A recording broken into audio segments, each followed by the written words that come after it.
تو امام اعظم کو حضرت امام باقر نے بلایا، فرمایا میں نے جو سنا ہے کہ آپ اسی طرح میرے نانا جان کے دین اور اس کی حدیث کو قیاس سے بدل جاتے ہیں، بدل دیتے ہیں۔ تو حضرت امام اعظم ابو حنیفہ نے کہا معاذ اللہ، میں اللہ کی پناہ چاہتا ہوں، حدیث شریف کی کون مخالفت کر سکتا ہے؟ حاسدین نے آپ کے کان بھر دیے تھے۔ تو امام اعظم ابو حنیفہ جب آپ کے پاس گئے تو امام باقر نے فرمایا آپ بیٹھیں۔ آپ جب بیٹھے تو امام اعظم ابو حنیفہ با ادب ہو کر امام باقر کے سامنے بیٹھے اور کچھ سوال کیے کہ آپ کہتے ہیں کہ میں حدیث کو قیاس پر کرتا ہوں، تو آپ نے سوال کیا امام اعظم نے امام باقر سے کہ بتائیے کہ نماز افضل ہے یا روزہ؟ تو امام باقر نے فرمایا نماز افضل ہے۔ فرمایا اگر میں قیاس سے مسئلہ اخذ کرتا تو عورت کو حکم دیتا کہ وہ نماز کی قضا کرے اور روزے کو چھوڑ دے۔ یہ عورت کا مسئلہ ہے نا، جب عورت حائض میں ہو، مینسز کے دنوں ہوں تو اس کو نماز معاف ہے، لیکن روزہ معاف نہیں، روزے کی بعد میں وہ قضا کرتی ہے۔ اور افضل کیا ہے؟ نماز۔ آپ نے فرمایا اگر میں قیاس کرتا تو یہ مسئلہ اخذ کرتا کہ عورت کو کہ وہ نماز کی قضا کرے، روزے کی رہنے دے، کیونکہ نماز افضل ہے۔ فرمایا نہیں، حضور نے فرمایا یوں مسئلہ ہے تو میں نے اسی طرح اخذ کیا ہے۔ پھر امام باقر رضی اللہ تعالیٰ آپ کی بات کو سمجھ گئے۔ آپ نے پھر دوسرا سوال کیا، فرمایا پیشاب زیادہ ناپاک ہے یا منی؟ جب میاں بیوی آپس سے فارغ ہوتے تو پانی نکلتا ہے، اس کو منی کہتے ہیں۔ تو آپ نے فرمایا پیشاب ناپاک ہے زیادہ، منی سے بھی۔ فرمایا اگر میں قیاس سے مسئلہ اخذ کرتا تو یہ حکم کرتا کہ جو پیشاب کرے گا اس پر غسل واجب ہے، کیونکہ وہ زیادہ ناپاک ہے منی سے، لیکن میں نے حضور کی حدیث کو سامنے رکھ کے مسئلہ اخذ کیا کہ پیشاب کرنے والا وضو کرے گا، غسل نہیں کرے گا، جس سے منی خارج ہوگی وہ اس پر غسل واجب ہوگا۔ تو امام باقر آپ کی ذہانت کو سمجھ گئے۔ پھر آپ نے تیسرا سوال کیا، فرمایا عورت کمزور ہے یا مرد؟ تو امام باقر نے فرمایا عورت کمزور ہے۔ تو فرمایا اگر میں قیاس سے مسئلہ اخذ کرتا عورت کمزور ہے تو وراثت میں اس کو 2 حصے لاگاتا اور مرد کو 1، کیونکہ عورت کمزور ہے، کمزور کو زیادہ حصہ دیا جائے۔ لیکن فرمایا نہیں، حضور کی حدیث ہے کہ عورت کا مرد کا آدھا حصہ ہے، تو میں نے اسی طرح مسئلے کو آخذ کیا۔ امام باقر رضی اللہ تعالیٰ نے جب امام اعظم ابو حنیفہ کی فقاہت کو دیکھا تو آپ کھڑے ہوئے، ان کو سینے سے لگایا اور آپ کی پیشانی کا بوسہ دیا۔ تو اللہ نے امام اعظم ابو حنیفہ رضی اللہ تعالی عنہ کو وہ ذہانت، وہ ذہن اور وہ فقاہت عطا کی تھی کہ دنیا کا کوئی بھی عالم مسئلہ حل نہیں کر پاتا تھا، امام اعظم ابو حنیفہ اس سے چٹکی سے مسئلہ حل کر دیتے تھے۔ اسی طرح آپ کی ذہانت کے چند باتیں میں آپ کے سامنے رکھوں گا کہ اللہ نے آپ کو کتنی ذہانت عطا فرمائی۔ آپ کے پاس نا کچھ لوگ آئے، کہنے لگے جس طرح ہمارا فقہی مسئلہ ہے کہ ہم امام جب قرات کرتا ہے، الحمد شریف پڑھتا ہے، سورت پڑھتا ہے، تو مقتدی کے لیے حکم ہے کہ وہ پیچھے خاموشی سے قرات سنے، چاہے وہ نماز اونچی آواز پڑھنے والی ہے چاہے آہستہ آواز والی۔ تو حکم کیا ہے؟ مقتدی خاموش رہے گا۔ اب یہ مسئلہ لینے کے لیے کچھ پوری علماء کی ٹیم گئی امام اعظم ابو حنیفہ کے پاس مناظرہ کرنے کے لیے کہ آپ کہتے ہیں کہ امام کے پیچھے مقتدی قرات نہیں کر سکتا۔ تو فرمایا ہاں میرا یہ مسئلہ ہے کہ امام کی قرات مقتدی کی قرات ہے، تو آپ سے ہم مناظرہ کرنا چاہتے ہیں۔ اب وہ جتنے بھی لوگ تھے 30-40 لوگ تھے وہ بولنے لگ گئے۔ آپ نے فرمایا ٹھہرو، اب سب سے میں کیسے بات کروں گا؟ کوئی ادھر سے بولے گا، کوئی ادھر سے بولے گا۔ آپ ایسے کریں، ایک شخص کو انتخاب کریں، وہ مجھ سے بات کرے گا۔ تو انہوں نے اپنے جتنے لوگ بھی تھے ایک شخص کو چنا، کہا یہ آپ سے گفتگو کرے گا، فرمایا آپ نے اس کو چن لیا، کہا ان کے ان کی بات تمہاری بات، انہوں نے کہا ہاں تو ان کی بات ہماری بات، ان کا جیت جانا تمہارا جیتنا، ان کا ہار جانا تمہارا ہارنا۔ انہوں نے کہا اس لیے کیوں؟ اس نے کہا ہم نے اس کو اپنا امام منتخب کیا کہ آپ آگے جا کے گفتگو کریں۔ فرمایا مناظرہ ختم ہو گیا۔ فرمایا کیسے؟ انہوں نے فرمایا اگر تم اس کو امام منتخب کر رہے ہو اور اس کی بات تمہاری بات ہے، اس کا ہارنا تمہارا ہارنا ہے، اس کا جیتنا تمہارا جیتنا ہے، تو ہم تو یہی کہتے ہیں ہم جس کو امام منتخب کر لیں اس کی قرات مقتدی کی قرات ہوتی ہے۔ یہ حضرت امام اعظم ابو حنیفہ کو اللہ نے وہ ذہانت اور فقاہت عطا کی تھی کہ بڑے بڑے مسئلے مسائل آپ کے سامنے لائے جاتے تو آپ چٹکی سے اس کو حل کر دیتے تھے۔ امام اعظم ابو حنیفہ رضی اللہ تعالیٰ عنہ کے پاس ایک شخص آیا،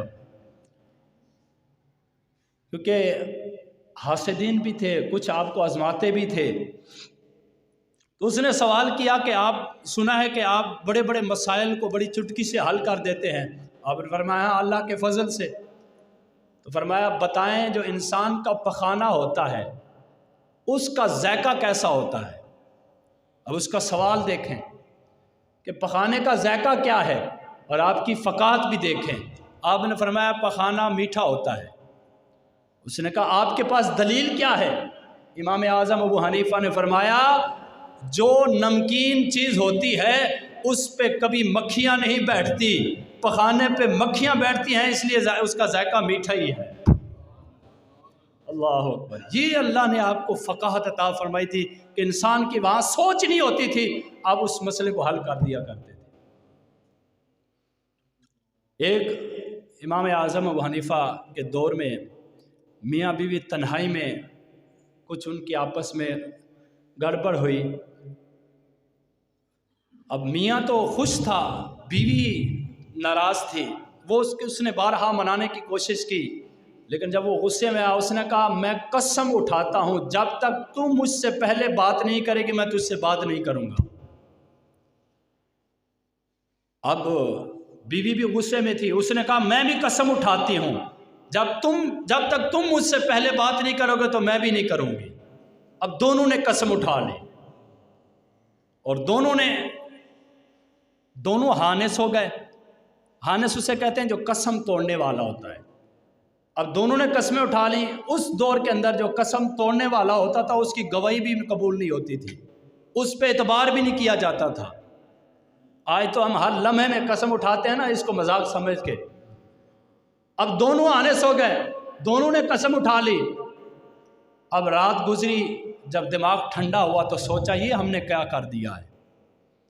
اب یہ مسئلے کا حل ڈھونڈنے کے لیے حضرت سفیان ثوری رحمۃ اللہ علیہ کے پاس گئے، ان سے پوچھا تو آپ نے فرمایا ہاں جو بھی بولے گا اس کی قسم ٹوٹ جائے گی اور وہ ہانس ہو جائے گا۔ بڑے پریشان تھے تو میاں امام اعظم ابو حنیفہ کے پاس چلا گیا، وہ مرد مسئلہ پوچھا، ساری ڈیٹیل بتائی، یوں ہوا اور یوں ہم نے قسمیں اٹھائی۔ امام اعظم ابو حنیفہ نے فرمایا جا تو اپنی بیوی سے بات کر، وہ تیری بیوی ہے، اسے گپے لگا۔ اب وہ آیا تو اس نے بولنا شروع کر دیا بیوی سے۔ بیوی حیران ہو گئی، پاک زمانہ تھا، وہ تو نہیں دیکھتے تھے کہ بس اس نے 3 طلاقیں دے دی کوئی نہیں صلح ہوگی نال مل جائیں، نہ وہ پورے مسائل کی گہرائی میں جاتے تھے۔ اب میاں بولا تو وہ بیوی بول اٹھی کہ آپ نے قسم توڑ دی۔ میں نے توڑی نہیں ہے۔ اس نے کہا کیسے؟ ان کے چل امام سفیان ثوری کے پاس چلتے ہیں۔ جب ان کے پاس گئے تو اس نے بتایا کہ یہ سب سے پہلے بولا ہے، تو اس نے کہا تو نے قسم توڑ دیا؟ آپ نے فرمایا میں نے نہیں توڑی۔ اس نے کہا کیوں؟ اس نے کہا مجھے امام اعظم نے بتایا، میں نے ان کے کہنے پہ بولنا شروع کر دیا۔ اب امام سفیان ثوری علمی مقابلے میں تو کم تھے لیکن عمر کے لحاظ سے آپ بڑے تھے امام اعظم ابو حنیفہ سے۔ اب اس کے پاس گئے، ان کو کہنے لگے نعمان تو کون سا ہوتا ہے شریعت میں حلال حرام کو کرنے کے لیے، حلال کو حرام اور حرام کو حلال؟ تو فرمایا کیا ہوا؟ اس نے کہا اس نے دونوں نے قسمیں اٹھائی تھی۔ تو فرمایا ہاں، تو مسئلہ کیا؟ اس نے کہا قسم اٹھائی تھی۔ اس نے کہا اس کو میں نے کہا جا کے بولو۔ اس نے کہا کوئی وجہ اس نے قسم توڑ دیا؟ آپ نے کہا توڑی نہیں۔ اس نے کہا کیوں؟ اس نے کہا کیا مسئلہ؟ میاں نے پہلے کہا تھا میں قسم اٹھاتا ہوں جب تک تو مجھ سے نہیں بولے گی تو میں تیرے ساتھ نہیں بولوں گا۔ اب امام اعظم ابو حنیفہ، وہ عورت بھی بڑی غصے میں تھی، اس نے آگے سے کہا میں بھی قسم اٹھاتی ہوں جب تک تو مجھ سے نہیں بولے گا میں بھی نہیں بولوں گی۔ تو آپ نے فرمایا اس نے قسم اٹھائی تھی کہ جب تک تو مجھ سے نہیں بولے گی پہلے۔ اب بتاؤ وہ عورت بولی کہ نہیں؟ بجائے وہ قسم اٹھا رہی تھی، پہلے بولی تو ہے نا، چاہے وہ قسم اٹھا رہی تھی، خامد سے بات تو کر رہی تھی، تو فرمایا وہ پہلے بولی، اس کی قسم ٹوٹ گئی، اور اس کو میں نے کہا تو جا کر بول دے، تیری بھی قسم، اس طرح حل ہو جائے گا مسئلہ۔ تو یہ آپ کی فقاہت تھی کہ بڑے بڑے مسئلے آپ یوں حل کر دیا کرتے تھے، امام اعظم ابو حنیفہ رضی اللہ تعالیٰ عنہ۔ اور اتنے بڑے آپ کو اللہ نے علم عطا فرمایا، وقت کے بادشاہ آپ کو بار بار کہتے رہے کہ ہم آپ کو چیف جسٹس کا عہدہ دیتے ہیں، آپ اس کو قبول کریں، تو آپ نے اس عہدے کو رد کر دیا۔ آج تو ہم عہدہ جھگڑ کر لیتے ہیں نا، تو امام اعظم ابو حنیفہ کو وقت کے بادشاہ کہتے رہے کہ آپ چیف جسٹس کے عہدے پہ فائز ہو جائیں، آپ نے انکار کر دیا، آپ نے حکم دیا بادشاہ نے، وقت کے حاکم نے، کہ امام اعظم ابو حنیفہ کو گرفتار کر کے لایا جائے۔ اب جب آپ کو گرفتار کر کے بادشاہ کے سامنے لایا گیا تو بادشاہ نے کہا امام اعظم کو کہ آپ کو میں چیف جسٹس کے عہدے پہ فائز کرتا ہوں۔ امام اعظم ابو حنیفہ نے فرمایا بادشاہ سلامت، میں اس عہدے کے اہل نہیں ہوں۔ اب امام اعظم کو بادشاہ کہنے لگا میں نے جو تمہیں کہا ہے، تو امام اعظم فرمانے لگے بادشاہ سلامت، میں نے جو لفظ کہا ہے کہ میں اس عہدے کے فائز اہل نہیں ہوں، اب بتائیں یا تو میں نے جھوٹ بولا ہے یا میں نے سچ بولا ہے۔ اگر میں نے جھوٹ بولا ہے تو جھوٹا بندہ چیف جسٹس کے عہدے پہ فائز ہو ہی نہیں سکتا۔ یہ اس وقت کا دور تھا، اب تو ہوتا ہی جھوٹ ہے نا۔ تو فرمایا جھوٹا بندہ اس عہدے پہ فائز ہو ہی نہیں سکتا، اگر میں نے سچ بولا ہے تو پھر میری بات کو مان لے کہ میں نے اس کے اہل نہیں ہوں۔ تو بادشاہ مسکرا کے کہنے لگے امام اعظم اب ہر شخص کو اپنی گفتگو سے لاجواب کر دیتے ہیں۔ یہ آپ کی فقاہت تھی حضرت امام اعظم ابو حنیفہ رضی اللہ تعالیٰ عنہ، کیونکہ آپ کے جتنے بڑا عہدہ تھا اتنے بڑے آپ کے حاسدین بھی تھے۔ امام اعظم ابو حنیفہ رات کو فقہی مسائل میں غور و فکر کرتے تھے، رات دیر تک، اور پھر اپنے گھر میں تشریف لاتے۔ جو حاسدین تھے وہ انہوں نے ایک پروگرام بنایا، کیا بنایا کہ اس محلے کے اندر جہاں سے امام اعظم ابو حنیفہ گزرتے تھے نا، اس کے راستے میں ایک بیوہ کا مکان تھا، اس مکان کے سامنے سے امام اعظم ابو حنیفہ گزرتے، اور بیوہ بھی نوجوان تھی، تو انہوں نے اس کو تیار کیا، پیسوں کی لالچ دی اور کہا کہ تم امام اعظم حنیفہ کو بدنام کرو اور ہم آپ کو اتنے پیسے دیں گے۔ اب اس کی غربت تھی، غربت میں انسان کیا کچھ نہیں کر جاتا، اس نے اس بات کو مان لیا۔ اب رات کے وقت، آدھی رات کے وقت امام اعظم حنیفہ مطالعہ کر کے واپس آئے تو اس مکان سے گزرنے لگے تو وہ عورت نے چیخ و پکار شروع کر دی، کہنے لگے امام اعظم آپ، میرا بچہ مر رہا ہے، آپ تشریف لائیے، میرے بچے کو کلمے کی تلقین کیجیے۔ آپ نے فرمایا بھرا گھر ہے، آپ چلے گئے۔ جب جو ہی اندر چلے وہ حاسدین بھی گھر کے اندر چھپے ہوئے تھے۔ جب امام اعظم ابو حنیفہ اس بیوہ کے گھر میں گئے تو انہوں نے شور ڈال دیا کہ آپ اتنے بڑے امام، اتنے بڑے فقیہ اور اتنے بڑے محدث، اور آدھی رات کے وقت ایک بیوہ کے گھر میں، کچھ حیا کریں۔ اس طرح تو انہوں نے باتیں کی اور یہ بات انہوں نے بادشاہ تک پہنچا دی۔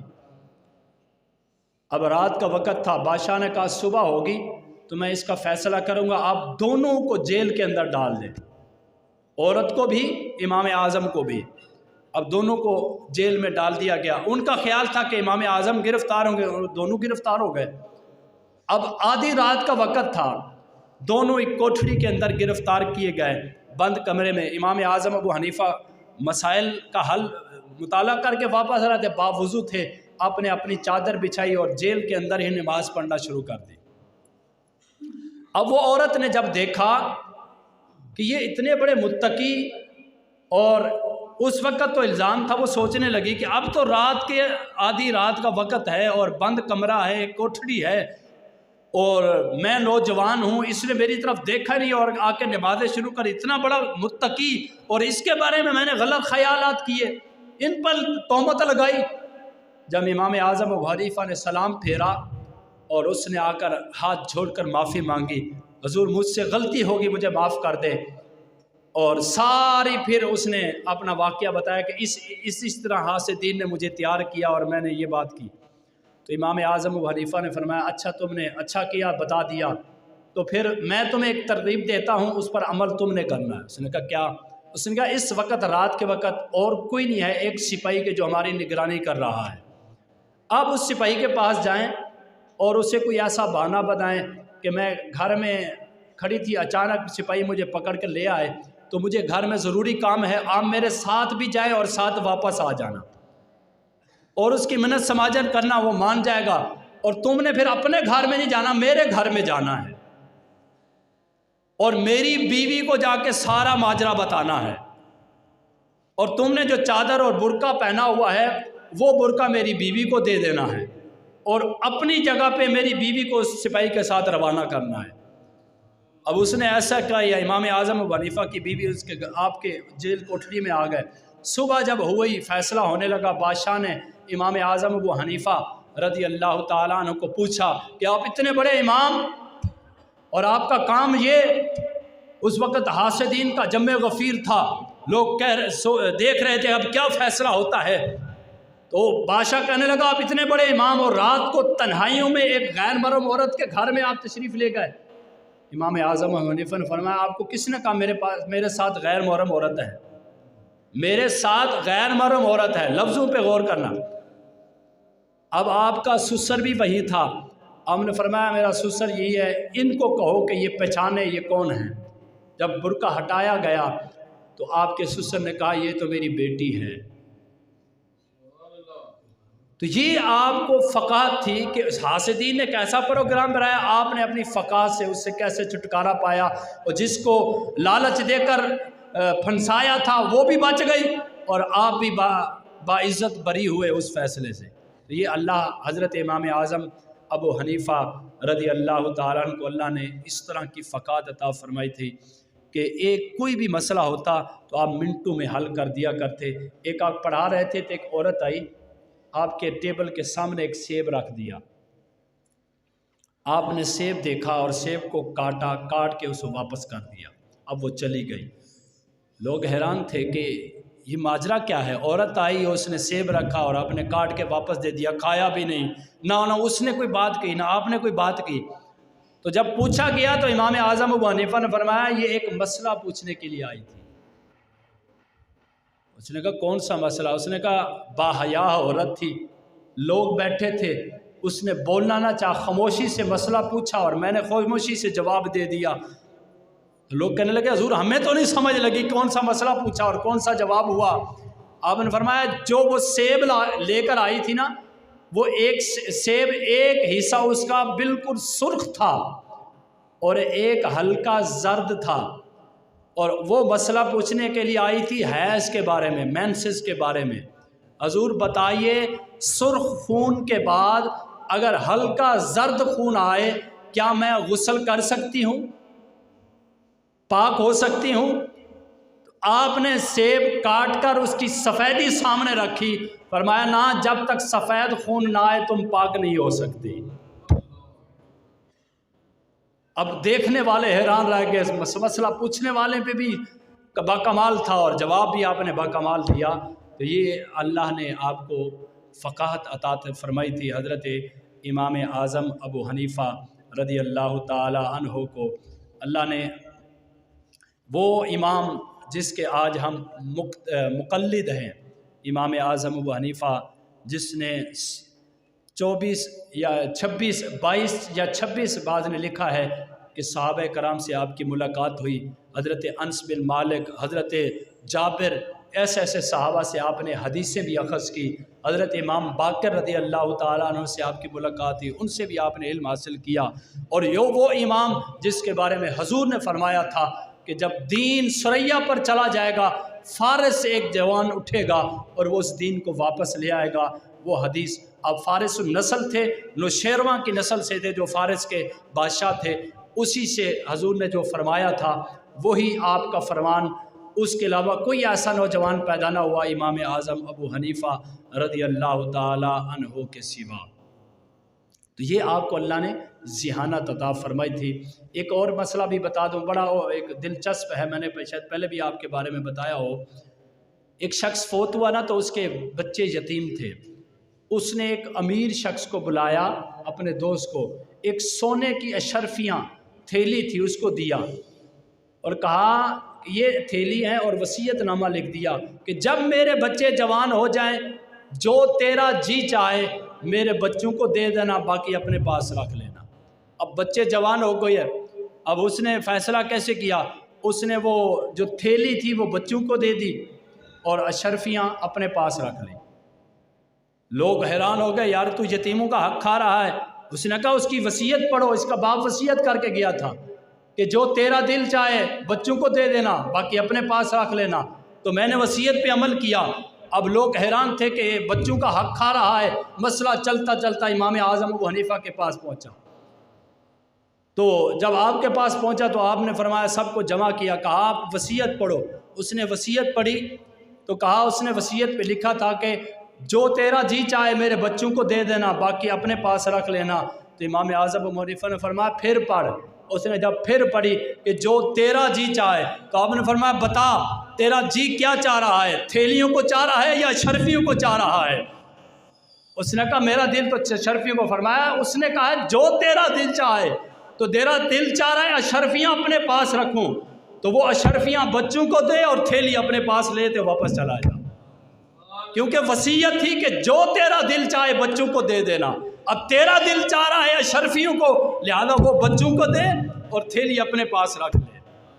تو یہ حضرت امام اعظم ابو حنیفہ رضی اللہ تعالیٰ عنہ، جن کا 2 شعبان المعظم، یعنی کہ کل کا دن آپ کے وصال کا دن ہے، جس سے ہم حنفی کہلاتے ہیں، جس کے ہم مقلد ہیں۔ یہ نماز کے مسائل، وضو کے مسائل، طلاق و نکاح کے مسائل، تجارت کے مسائل، جتنے بھی مسائل ہیں وہ آپ نے قرآن و حدیث سے اخذ کر کے ہمارے سامنے رکھے، آج اسی پر ہم عمل کر کے شرعی مسائل حل کرتے ہیں۔ اللہ امام اعظم ابو حنیفہ کی تربت پر کروڑوں رحمتیں نازل فرمائے۔ وآخر دعویٰ ان الحمدللہ رب